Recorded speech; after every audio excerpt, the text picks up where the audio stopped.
Hallo und herzlich willkommen zu einem neuen Video vom Wohnmobil Privat mit Vermietung. Mein Name ist David und heute geht es mal um diese Situation Ukraine-Krieg und die Auswirkungen, die der hat auf die Fahrzeugindustrie und speziell die Reisemobilbranche.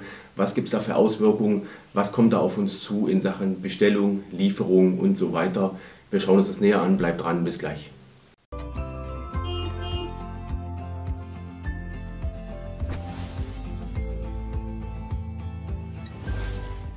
Ja, schön, dass du dabei bist. Möchte mich nicht politisch zu dem Thema groß äußern. Ich möchte nur sagen, dass ich es grausam finde und schlimm finde, was da gerade passiert. Und ich hoffe, dass es schnell ein Ende hat und dass wir keiner will, keiner will, dass irgendjemand leiden muss. Das muss heutzutage nicht mehr sein.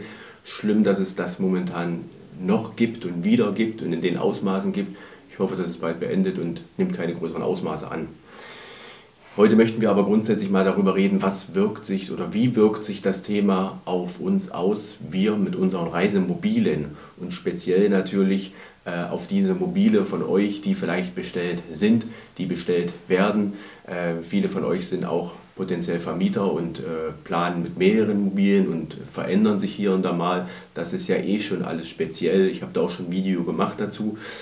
Jetzt geht es nochmal darum, was speziell dieser Ukraine-Krieg dazu beiträgt, im negativen Sinne, dass wir nochmal ein Problemchen bekommen, weiter. Ne? Ich möchte mal 2, 3 Sachen nennen. Also es dürfte mittlerweile bekannt sein, dass die Kabelbäume in der Ukraine zum Großteil produziert werden. Die werden auch in anderen Ländern noch produziert, zum Beispiel Tunesien oder ähnliches. Aber grundsätzlich werden natürlich viele davon in der Ukraine produziert. Das findet natürlich jetzt nicht statt und in Zukunft wahrscheinlich auch erstmal lange nicht, weil klar, Produktionsstätten werden zerstört, Abläufe werden zerstört. Die Menschen, die sind auf der Flucht. Viele kommen vielleicht auch lange nicht zurück. Es ist absolut fraglich, wann und ob von da wieder Kabelbäume kommen. Und jetzt habe ich keine Informationen zum jetzigen Zeitpunkt, ob Stellantis oder welcher Hersteller auch immer speziell da jetzt betroffen ist. Mercedes bin ich mir relativ sicher, dass die betroffen sein können. Allerdings ist jetzt immer die Frage, werden die industriellen oder die Nutzfahrzeuge auch dort produziert, Kabelbäume technisch, wie die Privat-Pkw oder die normalen Pkw. Da habe ich keine Informationen momentan zu, aber grundsätzlich müssen wir davon ausgehen, dass wenn ein Teil der weltweiten Produktion dieser Kabelbäume oder der Produktion, die für uns in Europa und für uns in Deutschland jetzt geliefert werden von extern aus der Ukraine kommen. Selbst wenn unser Fahrzeug, unser spezielles oder euer spezieller Hersteller jetzt vielleicht nicht direkt betroffen ist, so ist der natürlich dann auch indirekt betroffen. Denn wenn ein Teil der Produktion ausfällt, dann ist natürlich der andere Teil der Produktion oder diese Stätten, die Kabelbäume produzieren können, sind natürlich dann ganz anders nachgefragt. Da wird es dann sicher auch Themen geben, wo dann andere Hersteller auf die zukommen, auf diese Produktionsstätten und mit Geld wedeln und sagen, hier stellt mal einen Teil eurer Produktion auf unsere Kabelbäume um, wir geben euch extra Geld, wir brauchen unbedingt Kabelbäume. Ne? Und das ist ganz klarer industrieller Ablauf. Ne? Und das ist zwar ein komplexer Prozess, deswegen ist das nicht schnell änderbar und woanders einfach mal schnell eine Halle genommen und Kabelbäume produzieren. Das ist ein hochkomplexer Prozess, das ist auch spezialisiert pro Fahrzeug. Dann natürlich pro Sonderausstattung gibt es da andere Kabelbäume und so weiter und andere Kabel.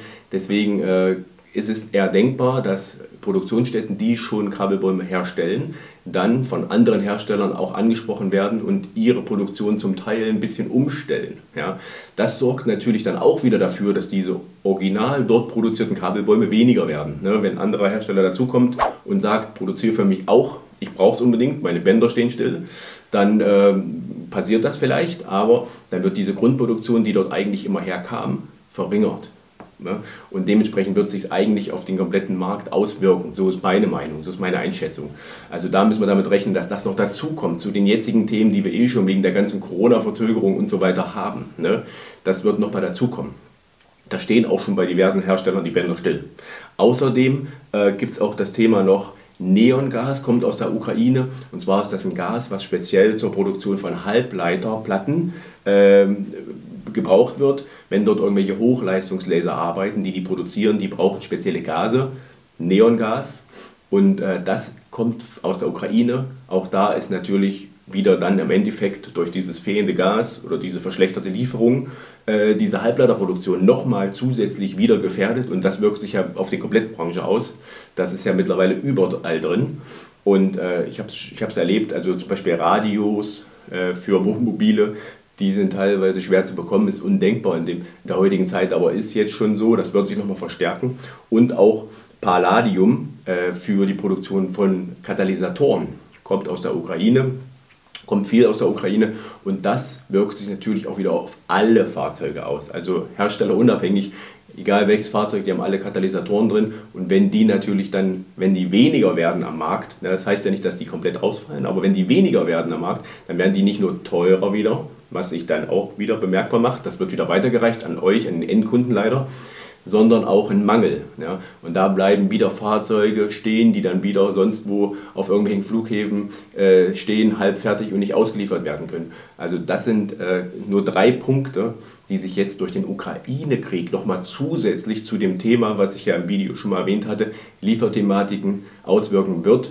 Und ich werde nächste oder übernächste Woche nochmal ein weiteres Video machen, wo wir nochmal in die Tiefe gehen, Lieferthematiken so aus ein bisschen auch Händlersicht, was so Händler, die ich so kenne, was die so für Themen haben, intern und wo man mal einen Ausblick geben kann, was die nächsten Jahre so passiert, damit ihr ein Gefühl dafür bekommt, was die nächsten Jahre mit Bestellungen werden wird und wie ihr mit den jetzigen Bestellungen, wo es vielleicht auch Themen gibt, umgehen solltet.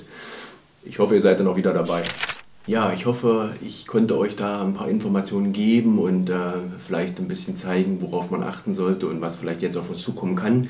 Ich freue mich, wenn ihr zukünftig dabei seid bei weiteren Videos. Ich freue mich, wenn ihr den Kanal abonniert. Ich freue mich natürlich auch, wenn ihr einen Daumen hoch da lasst. Ein Like ist immer schön. Ansonsten schaut euch gerne die weiteren Videos an. Da gibt es viel zum Thema Vermieten, allerdings auch allgemeine Tipps und Tricks zum Wohnmobil und Camperurlaub im Allgemeinen. Bis dann, bleibt gesund, habt eine schöne Zeit. Ciao.